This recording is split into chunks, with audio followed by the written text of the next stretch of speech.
Sofia Oragano, Senior Director of International Sales at Synergy. Welcome, thank you for coming. I wondered if I could ask you about the sector trends. What growth are you seeing and what new opportunities? Yes, certainly. Thank you so much. So in terms of growth, I think we're really seeing a bounce from 2024 and 2023, which is fantastic. In terms of specific geographies and markets, India continues to be on the rise. We have made significant investment in not only our footprint and our manpower, but we really are seeing domestic travel increase year over year, which is fantastic.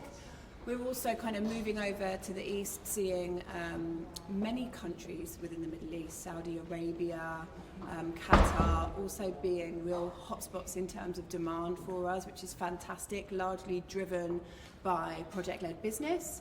We are seeing an increase in business travel on the whole, in terms of that whole population really starting to look at extended stay. And again, throughout the US, we are continuing to see growth, which is really positive to see. Thank you. And can you tell me about the trend in professional students as well and how that's impacting housing?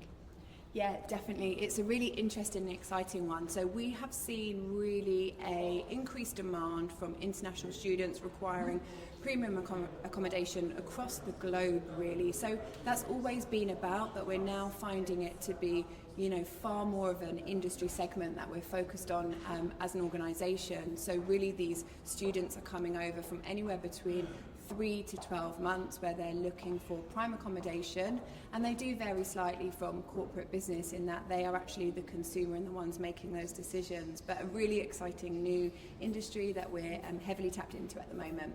And what's driving that trend, do you think? I think it's a combination really of, hotspots in terms of education locations and really the sophistication of the property that's now surrounding them. So I think that's the key driver. Thank you. And can I ask about lump sum in relocation? Because that's something that organisations have changed their policy on recently, or certainly a trend that you've been seeing. Can you tell me more about that, please?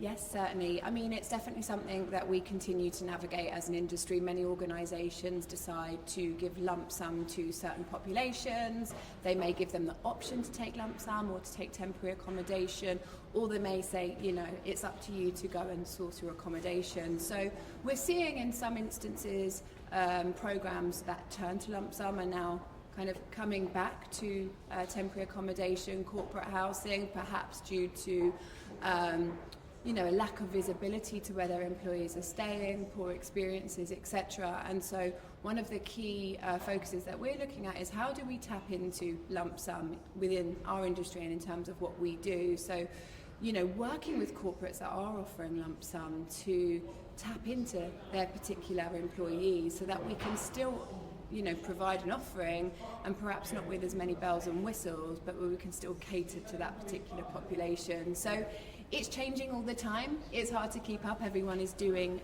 a different process, having different programs, but really just the close collaboration that we have with our global mobility customers to understand what they envisage as they move forward when it comes to lump sum.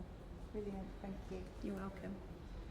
And what about difficult locations? Because I know that organisations are looking for cheaper places to set up headquarters, are sending assignees to different places.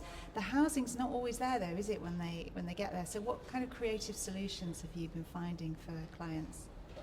Yeah, sure. I think it's twofold. I think the actual guests are sometimes preferring to be on more periphery locations due to hybrid working, coming with their families, coming with their pets, for example. So that needs to be a 5-minute walk from the office. We are seeing that's reduced, certainly in specific programs, but also we are going up to tertiary markets. I think other industries have tapped into the extended stay market. So we have, verticals that are out in plants, building batteries to go into green cars. So they tend to be in extremely remote locations. So, what we look to do is really identify what the types of accommodation are.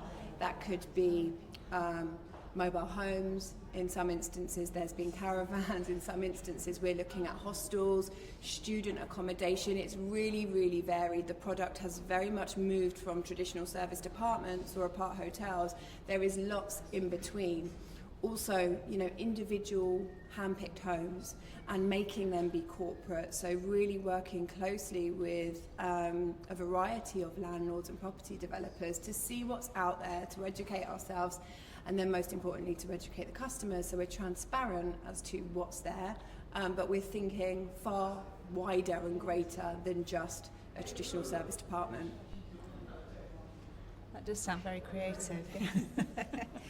And I wonder if I could ask about the move away from global cities. I know obviously London, New York, Paris, they're all still very much in demand, but you've been seeing some other countries, jurisdictions and cities taking up some of the availability when others are full, haven't you? Yeah, definitely. I mean, I think India is a really good example. Some of it's down to infrastructure within those tier 1 cities. So if you look at Bangalore and how wide and how vast it's got, I was just there in January, and you could be in the car for 3 hours and you're still in the centre of Bangalore. And so, there's only so far it can go out and there's only so far it can go up. And so you are seeing a drive into tier 2 and tier 3 cities.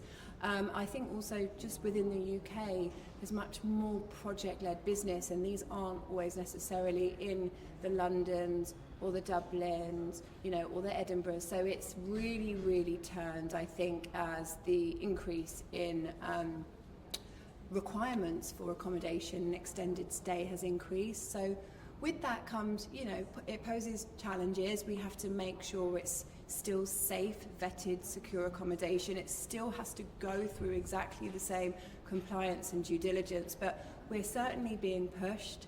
I think I've been doing business in cities and locations I haven't heard of before, Debrecen in Hungary, and so every day is a new day. But I think that's why in relocation we all find it exciting, right? Because it varies. It's not going to always be those global cities. Fantastic, thank you. And what about the connection between global education and mobility? That's an emerging trend, isn't it?